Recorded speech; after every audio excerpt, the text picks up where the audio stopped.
Hello hello, हाँ तो sound दीजिएगा भैया। और ठीक है, रहने दीजिए। जितने भी लोग माता जी का दर्शन करने आए हैं लाइन में लगे रहे, धक्का मुक्की नहीं करे।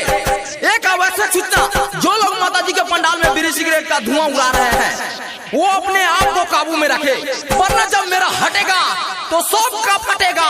बोलो सच्चे दरबार की जय। तो कहना है क्या, रूठी है तो मना लेंगे, पास अपने उसे बुला लेंगे। मैया है वो दिल की भोली, बातों से अपने मना लेंगे। 1 2 3 4 मैया जी की जय जयकार। 1 2 3 4 मैया जी की जय जयकार। मैं के पंडाल में जे कोरी बोरियारी, देह उतारो कर सारा रंग दहरी। मैं के पंडाल में जे कोरी बोरियारी, देह उतारो कर सारा रंग दहरी।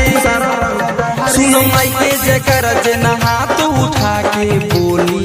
ये छोड़ा, यहाँ घूमने आए हो तो ठीक से घूमो, वरना हम भी लाइसेंस से घूमता है। मार दे गोली जे जयकारा न बोली, मार दे गोली जे आरती में डोली।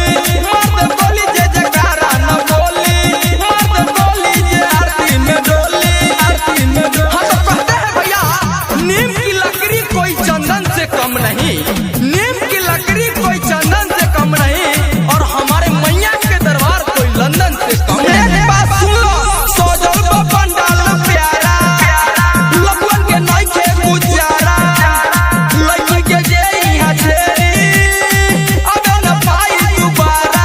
यहाँ पूजा करने आए हो तो ठीक से पूजा करो, छिछोरों का जरूरत नहीं है। सोजल बा पंडाल प्यारा, लखन के नइखे गुजारा। लइकी के जे यहाँ छेरी, अबे न पाई दोबारा। केहू से कम नहीं बानी रंगदार रे, देह बदेहिया के नक्शा बिगाड़ रे। अब आवे वाला बा जागरण वालन के टोली। अरे यार जी, बोलो तो प्रधान जी को चंदा का पैसा अभी तक ले नहीं दिए हैं। मार दे गोली जे जयकारा न बोली, मार दे गोली जे आरती में डोली। मार दे गोली जे जयकारा न बोली, मार दे गोली जे आरती में डोली। आरती में डोली। हेलो हेलो, हम ओपन म्यूजिक की तरफ से आप सभी माँ भक्तों का हार्दिक स्वागत और अभिनंदन करते हैं। कोई भी यहाँ से बिना प्रसाद लिए नहीं जाएंगे। खाली माई के गाना बजावा, छोट बड़ सबे के नचावा। जे भी करे गुंडा गर्दी, मारी के यहाँ से भागावा। हेलो हेलो, एक आवश्यक सूचना, कोई बच्चा मजाक में पंडित जी का चप्पल लेकर भाग गया, वो लाकर लौटा दे, नहीं तो पंडित जी का माथा सनकने वाला है।